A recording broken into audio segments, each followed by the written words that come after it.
bakunzi mwese mudukurikirana ndasubiye kubaha mwiriwe nkongera nkabaha n'ikaze mu biganiro byacu nk'uko bisanzwe turi muri rwa rukurikirane rwo kwiga Bibiliya biciye mu ndongozi y'abakuze. Muri kumwe kandi na Antoine Niyibitanga, tukaba tugiye gusabikanya ibanze intangamarara ry'amajambo ari mu cigwa c'11. Reka rero imbere yuko twumviriza iyi ntangamarara mu nkundire tumaze duce bugufi maze twambaza Imana.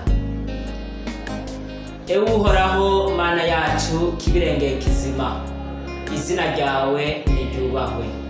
Tugushimiye ku byo wadukoreye byinshi muri iyi ndwi canke no mu myaka yose tumaze turiho. Ivyo vyose wadukoreye ni kubw'ubuntu bwawe, n'uyu mwanya turakwinginze ngo bane natwe, utwigishe wongere udutahuze aya majambo yawe, tubigusavye tutagutegetse mu izina rya Yesu Kristo, amen. Ego ni vy'ukuri ndasubiye kumva umunezero ntangere wo kuba ngarutse kubana namwe muri ibi vyigwa vya Bibiliya, mu gihe rero twagiye tubona bimwe bimwe mu mateka yaranze iki gitabo gihambaye, igitabo kivuga ivy'ijambo ry'Imana. Ubuho tugeze ku ndunduro idasanzwe yerekana vy'ukuri akaranga k'ijambo ry'Imana uko ryagiye rivugwa kuva kera no gushika ubu. Hariho rero ikintu twita ubuhanuzi. Ijambo ubuhanuzi si ijambo rimenyerewe kuri bose, la prophecy ekada, ariko ni ijambo ryabwiriza kumenwa na bose udakuyemo n'umuntu n'umwe. Tuvuze ngo ubuhanuzi twumva ko ari ikintu vy'ukuri kivuye muri vuga guhanura. Ico kintu bisigura ko ni ikintu kiba cari caranegejwe mugabo kikaza gushirwa ahabona. Uko rero ko vyagenze ndazi ko abatari bake babitahuye. Mu buhanuzi bwose buvugwa ubwo Bibiliya yagiye yandika, vyose uko bigenda kose burangirana n'umuzo wa kabiri wa Yesu Kristo, uwo tuzi azoza kugira ngo amateka y'isi ahindurwe, maze abazoba baramwiteguriye bashobore kumusanganira ku bicu, babone mu muzuko wabo wa mbere, maze bamubone abijanire iwe. Nk'uko bisanzwe rero icigwa co muri iyi ndwi ca 11 kivuga ngo Bibiliya hamwe n'ubuhanuzi. Nk'uko nabimejeje kubabwira, Bibiliya hamwe n'ubuhanuzi ni icigwa kidasanzwe.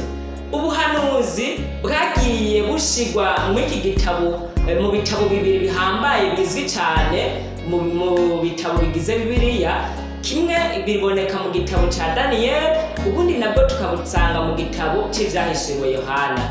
Abo bantu babiri baragize uruhara ruhambaye mu kuzana ivyari vyaranyegejwe bishigwa habona nk'uko ijambo ry'Imana ritubwira.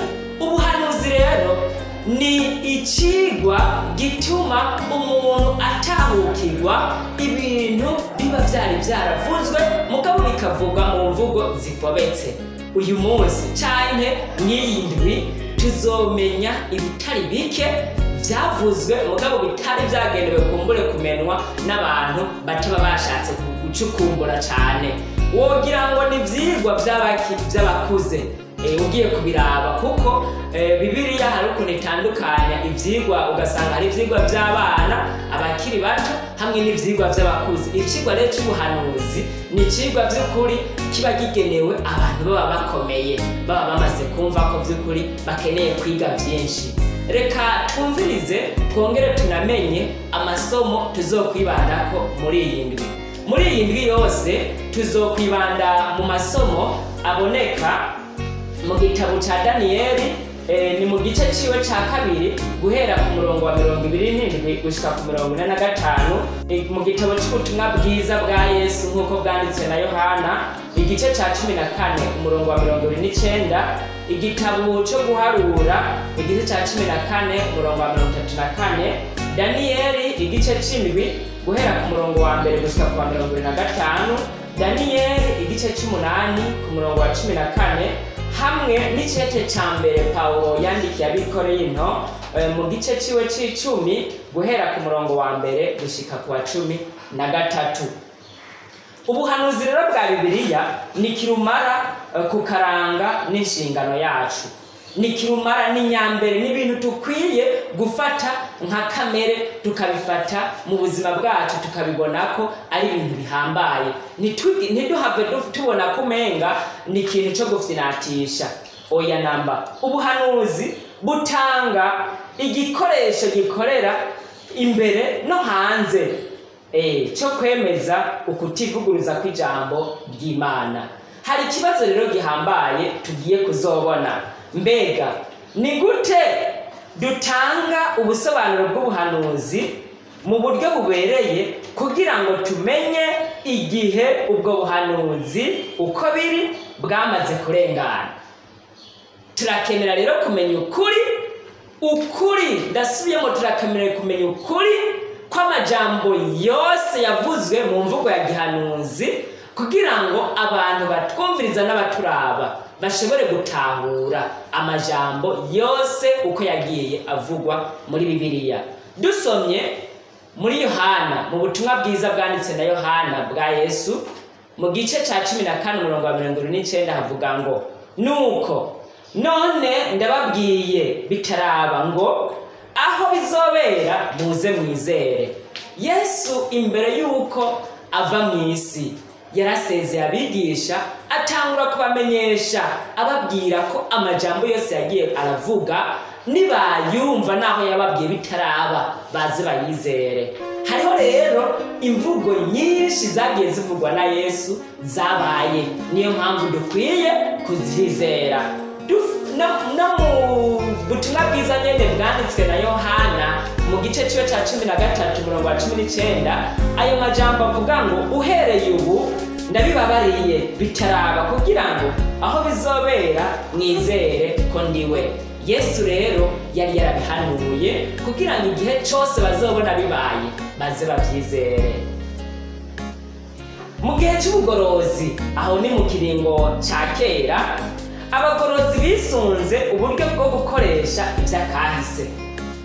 Ayo majambo nyene y'uburyo bwo gukoresha ivy'akahise ni nayo tuzogenda turabira hamwe muri iyi ndwi, kuko amajambo y'ivy'akahise niyo yagiye adutegurira na kubu kandi akadutegurira na kazoza, kuko vyaciye bituma ivyari vyaranyegejwe bija ku mugaragaro.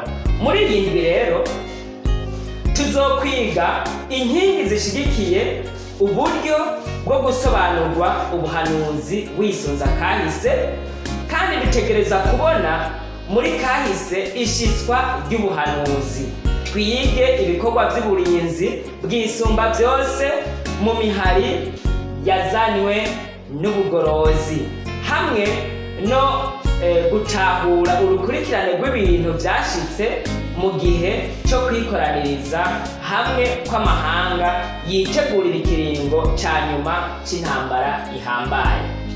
Kaze rero kugira ngo tuzokwiyumvire amajambo meza ahambaye muri iyi ndwi, tumenye ubusobanuro bw'ibintu byinshi byagiye bivugwa kera ariko bikadutuma twebwe ubwacu tumenya uburyo bwo kwifata.